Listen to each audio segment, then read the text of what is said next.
France நாட்டில் இருக்கிறவங்களுக்கு இந்த மாத இறுதிக்குள்ள சொத்து வரி தொடர்பான அறிவித்தல் பிரான்ஸ் கவர்மெண்ட் இருந்து கிடைக்கப்பெற இருக்குது.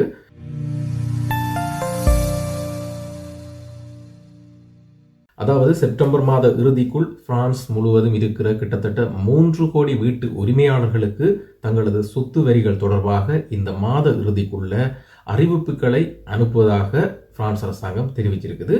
ஒவ்வொரு ஆண்டும் இந்த சொத்து வரி வீதம் அதிகரிக்குது. எது அடிப்படையாக கொண்டு பார்த்தீங்கன்னு சொன்னால் பணவீக்கத்தை அடிப்படையாக கொண்டு 2023 7.1% அதிகரிச்சிருக்குது. 2024 அதாவது கடந்த வருடம் 3.9% அதிகரிச்சிருக்குது.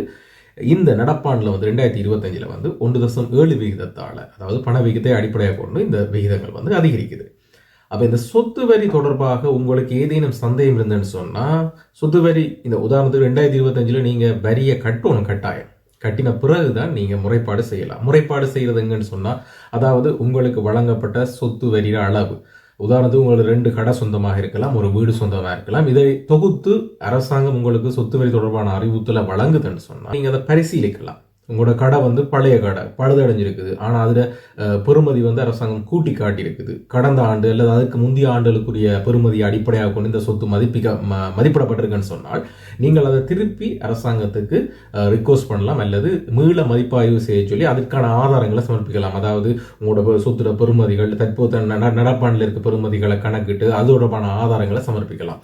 அதற்கு நீங்கள் முதல்ல உங்களோட அரசாங்கத்தால் கோரப்படுற அந்த வரி முழுவதையும் செலுத்த வேண்டும். உங்களுக்கு தெரியும், பிரான்ஸை பொறுத்த வரைக்கும் உரிய நேரத்தில் அந்த வரி செலுத்தப்படலைன்னு சொன்னால் 10% வரி அபராதம் செலுத்த வேண்டியிருக்கும். ஸோ அதனால அவங்க குறிப்பிடுற விஷயம் என்னன்னு சொன்னால், முதல்ல உங்களோட வரி செலுத்தப்பட வேண்டும்.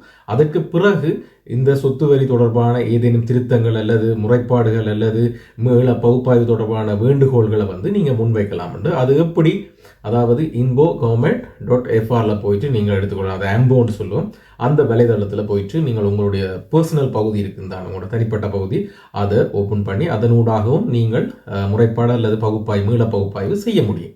இதற்காக என்ன கேட்குறாங்கன்னு சொன்னால், அதாவது நடப்பாண்டில் அரசாங்கத்தால் உங்களுக்கு அனுப்பப்பட்ட சொத்து மதிப்பு தொடர்பான நகல், அதோட உங்களோட தற்போது அதாவது நீங்கள் மதிப்பீட்டை மீளாய்வு செய்வதற்காக என்னென்ன ஆதாரங்கள் உங்கள்கிட்ட இருக்குது. இப்போ நான் சொன்ன மாதிரி ஏற்கனவே 2 கடை ஒரு வீடு இருந்தது, இது கனகாலத்துக்கு உட்பட்டது, ஆனால் அரசாங்கம் அதை ஒரு புதிய பெறுமதியில் தந்திருக்குன்னு சொன்னால் அதை நீங்கள் மதிப்பாய்வு செய்து இவ்வளவு தான் இருக்குது என்று உறுதிப்படுத்துறதுக்குரிய ஆதாரங்கள், அதை விட உங்களோட இங்கத்தைய சிட்டிசன்ஷிப்புக்குரிய ஆதாரங்கள் அல்லது அரசாங்கம் தொடர்பான உங்களோட அட்ரஸ், இம்போசிட்டுகள், அது எல்லாத்தையும் நீங்கள் அதில் அட்டாச் பண்ணி அதில் ரிக்வஸ்ட் பண்ணலாம். ஸோ இந்த செய்தி சொல்ல வரேன்னு சொன்னால், இந்த மாத இறுதிக்குள்ள இந்த சொத்து தொடர்பான வரிகள் எவ்வளவுன்னு சொல்லி உங்களுக்கு எல்லாருக்கும் சேரும். அதில் எதுவும் திருத்தங்கள் வேணும்னு சொன்னால் முதல்ல வரிகளை செலுத்த வேண்டும்.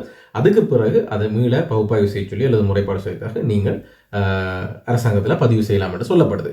ஆனால் அந்த பதிவு செய்கிற காலப்பகுதிகள் உங்களுக்கு 1 வருடம் தரப்படுது. உதாரணத்துக்கு இந்த 2025 டிசம்பருக்குள்ள உங்களுக்கு அந்த வரி தொடர்பான அறிவித்தல் வந்ததுன்னு சொன்னால், அடுத்த 2026 டிசம்பருக்குள்ள நீங்கள் அதுக்கு மீளப்பகுப்பாய்வுக்கு விண்ணப்பிக்க முடியும் என்று இந்த செய்தி சொல்லுது. ஸோ பிரான்ஸ்ல இருக்கிறவங்க, முக்கியமாக அந்த செய்தி பார்க்குறவங்க உங்களோட உறவு நண்பர்களுக்கு கையோட ஷேர் பண்ணி விட்டுருங்க.